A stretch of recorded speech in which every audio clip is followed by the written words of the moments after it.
দেখুন, আবেগটা কি শুধু মুসলিম সম্প্রদায়ের থাকতে আছে? হিন্দু সম্প্রদায়ের কোনো আবেগ নেই? ছাগল কুরবানি দিলে অসুবিধাটা কোথায়? হিন্দু সমাজ গরুকে গোমাতা বলে পুজো করে, তাই ভাবাবেগের মর্যাদা যদি দিতে হয়, সম্প্রীতির বার্তা যদি দিতে হয়, তাহলে দুপক্ষ থেকেই দিতে হবে। আইনের ঊর্ধ্বে কেউ নয়। আর এই আইনটি আমরা নতুন করে বলবৎ করিনি। আইন মেনে করুক, যে কিনে ফেলেছে বা গরিব মানুষ, এটি কোনো কারণ হতে পারে না। কারণ ধর্মীয় আবেগের মর্যাদা যদি দিতে হয়, তাহলে যেমন ইসলাম ধর্মের মানুষের ধর্মীয় আবেগের মর্যাদা আছে, ঠিক তেমন হিন্দু ধর্মের মানুষের ধর্মীয় ভাবাবেগটাও কিন্তু ভাবতে হবে। তবে দেখুন, আবেগটা কি শুধু মুসলিম সম্প্রদায়ের থাকতে আছে? হিন্দু সম্প্রদায়ের কোনো আবেগ নেই? তাদের আবেগ থাকতে নেই? আর এরকমও তো নয় যে গরু ছাড়া অন্য কিছু কুরবানি দেওয়া যায় না। ছাগল কুরবানি দিলে অসুবিধাটা কোথায়? আজকে মুসলিম ধর্মে যেগুলো নিষিদ্ধ, সেই প্রাণীটি যদি তাদের পাড়ায় একজন হিন্দু ধর্মাবলম্বী মানুষ বলি দেয় বা কাটে, তা তাদের ধর্মীয় আবেগের আঘাত লাগবে তো, কষ্ট হবে তো।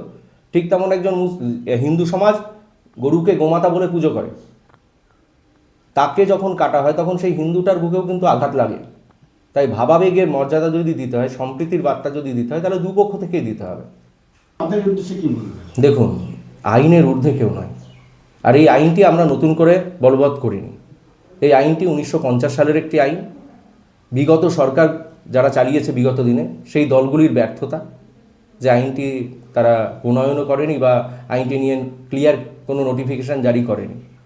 আর এটাই সঙ্গে কুরবানির কোনো সম্পর্ক নেই। এটি ওই স্লটারিং কেন্দ্রীয় একটি আইন। ওর উপর এবার নিষেধাজ্ঞা যেগুলো আছে তার বিরুদ্ধে তো আমি যেতে পারি না। আইন মেনে করুক। এবং যেহেতু আমাদের মুর্শিদাবাদে সেদিন বলছিলেন সবাই যে একটিও কসাইখানা নেই সরকারি স্বীকৃত, তাহলে সেটা না করাই ভালো, হবে না, ছাগল করুন, অসুবিধা কী আছে? সেই ক্ষেত্রে তারা তো পারমিশনও পাচ্ছেন না, আর যে ক্রাইটেরিয়া দিয়েছে সেই ক্রাইটেরিয়ার মধ্যেও পড়ছেন না তারা। সেই হিসাবে তারা খুব বিভ্রান্তির মধ্যে পড়ে আছে। তাদের জন্য কি কোনো রকম কি আশ্বাস দিতে পারবে? দেখুন, আমাদের এখানকার মুসলমান সমাজের মানুষরা তারা মহান আল্লাহর জন্য অবশ্যই আরেকটি ছাগল কিনতে পারবে, এটা আমি আশাবাদী। এবং কুরবানি তো নিবেদন, তা ধর্মপ্রাণ মানুষ আল্লাহর উদ্দেশ্যে অবশ্যই ছাগল বা ভেড়া যে কোনো একটা অন্যান্য প্রাণী তারা নিবেদন করতে পারবে। এই পয়সার জায়গাটা যখন আসছে না, যে কিনে ফেলেছে বা গরিব মানুষ, এটি কোনো কারণ হতে পারে না। কারণ ধর্মীয় আবেগের মর্যাদা যদি দিতে হয়, তাহলে যেমন ইসলাম ধর্মের মানুষের ধর্মীয় আবেগের মর্যাদা আছে, ঠিক তেমন হিন্দু ধর্মের মানুষের ধর্মীয় ভাবাবেগটাও কিন্তু ভাবতে হবে। তবেই কিন্তু একসঙ্গে সম্প্রীতি চলবে। আমি প্রত্যেকের কাছে আশা রাখবো এবং প্রত্যেকের কাছে আবেদন রাখবো, আমরা প্রত্যেকে সৌভ্রাতৃত্বে জড়িয়ে থাকি, একসঙ্গে আমরা থাকবো, হিন্দু মুসলমান এসব নয়, মানুষ হয়ে থাকবো। এবং আমরা প্রত্যেকের ধর্মীয় ভাবাবেগকে শ্রদ্ধা করব, এবং যেন আমার জন্য, না হিন্দুর জন্য মুসলমান বা মুসলমানের জন্য হিন্দু, কেউ যেন ব্যথিত না হয়।